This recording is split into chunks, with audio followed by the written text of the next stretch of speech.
And a very good afternoon to you. I really do hope I find you well. Um, Bit of a clearer background for this one. Let's take a look back at the history of Paul Mullin's time at the club, shall we? My name is Steve Jones. This is Earguard Wrexham.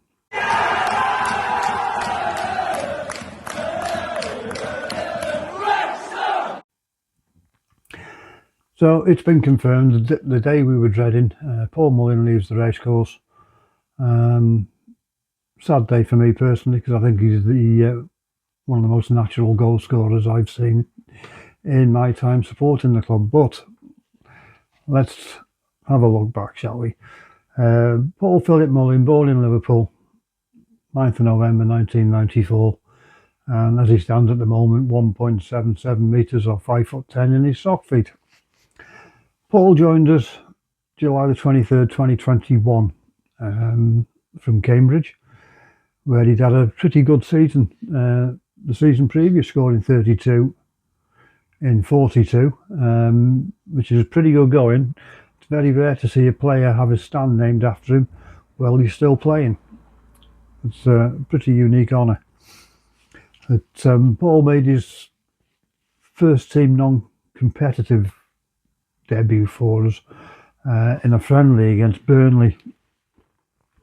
That was on July the 28th, 2021. And his first team debut proper was away at Solihull Moors, 21st of August 2021. And that was indeed a scoring debut. In terms of stats and things, we'll ramp things up as we go along. 50 appearances versus Gateshead, which is a 3-1 home win. 50 league appearances. October the 4th, 22. That was a 1-0 defeat at Notts County. His 50th goal, Saturday, November the 26th, 2022. That was versus Farnborough in the second round of the FA Cup. 50 league goals was a 4-3 away win at Aldershot on the 18th of Feb 23. 100 appearances was not a good day at the office. It was a 5-0 drubbing at Stockport, and 100 league appearances, 29th of December, 3-1 loss at Walsall, and the 100th goal, 2-1 away win at Colchester, April the 6th, 24. And his last goal for Wrexham, 2-3 home loss versus Stevenage in League One, 28th of Jan 25, and his last appearance at the 2-2 draw versus Peterborough in the EFL Trophy semi-final, 26th of Feb 25. Much can be said about Litherland's finest. Adam Summerton had some great lines to come out of it. One or two I pinched myself when I was in place, but I won't tell Adam if you won't. Scored some wonderful goals, some easy goals, some difficult goals. I tried to think about them logically. I watched the club have put out a brilliant video. It's on YouTube. If you're a Paul Mullin fan, it's well worth a watch. It's every single goal he scored in a Wrexham shirt. For me personally, the best goal that I saw has to be Boxing Day in the Mist versus Blackpool.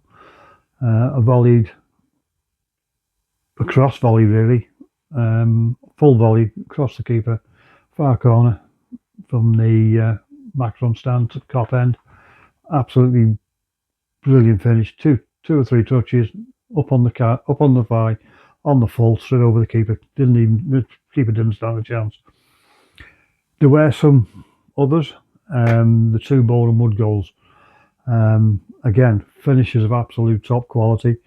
And of course, who can forget the one to send us to Wembley for the trophy final against Stockport? But for me, that was the one. It won the Steve Edwards goal of the season for that year. So that would be my favourite Paul Mullin goal.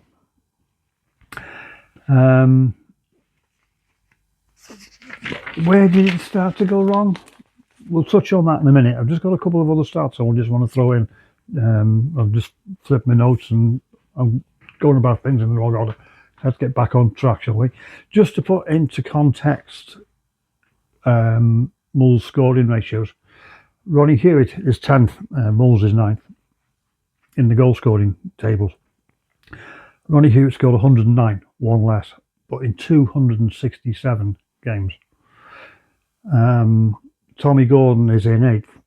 He scored 111 goals in 222 games. When you consider that Mulls scored 110 in 172 games, you can see the ratio there is a little bit special. I've done me little bit of digging, and the only one that I can find that's come anywhere near it is Gary Bennett, who's he stands, I think it's 7th in the goal scoring. 176 appearances, 114 goals. So you see the similarities are there. So both those chaps, phenomenal goal scoring ratios. Will we see the likes again? Possibly not. Now, I was going to say about where it all started going wrong for Mulls, and that's where I'm at my notes. It was on Wednesday, 26th of July 2023 in San Diego Snapdragon Stadium. An absolutely diabolical challenge. Everybody with a United badge on the shirt said it was unintentional. I don't believe that for 1 minute. To cause that sort of injury to a player in a friendly game was absolutely ridiculous. Had no need to come out racing that far and to take a man out, which resulted in a punctured lung. It was horrendous injury, horrendous injury, and absolutely uncalled for. And I know Nathan Bishop got a lot of stick for it. Well, I'm sorry. Sue me if you want. You deserved every bit of it, mate. It was tried to cover up that how heartbroken he was. Well, don't do it then. For me, that was Paul never really recovered from that. Physically, I think he did. Psychologically, I think it really did affect him. And of course, then he had the back surgery, trying to sort out his lower back and hamstring problem. And I think it all just caught up. Paul is a phenomenal footballer. He's a phenomenal player. I just hope he finds a way he can change his game slightly to get himself back to where he was. It surprised me really, and I think it should have happened that he should have played in the sevens along with the likes of Rosie and Fletch and all the others that went. I think that would have done him a world of good. He'd have pulled the red shirt on again, and of course he's a god in America. Paul Mullin, Wrexham and America go hand in hand. I think it's a trick well and truly missed. But there we are. We've seen ex-players pull on the red shirt in America before. So let's just hope that this happens at some point. I would certainly be an advocate for it. It would be, I'm sure Paul would be happy to do it. I think all parties would be happy to see him. But where does Paul Mullin leave us? Well, he actually leaves us club's 3-time back-to-back top scorer and player of the season. Will we see that again? I really don't think so. He's given us some wonderful moments. I just hope he finds his mojo again. I know he'll work damn hard to get it. He's a tough cookie, but he's a gentleman and a scholar. I can only wish him, give him the best wishes I could ever wish anybody. To you, Paul, and to Molly and Albie, I know you absolutely dote on, and rightly so. He's a smashing lad. Keep doing the good work you're doing for autism. I know you're a big advocate for it, and the society is more than happy to have you as one of the patrons. So good luck wherever you go, Paul. My very best wishes. There's one thing for certain. If Paul Philip Mullin walks into any pub anywhere in Wrexham I don't think his wallet will ever leave his pocket, do you? Let me know in the comments below. Am I right or am I wrong? Have a great weekend. All the best, Mulls, and I will indeed. See you later.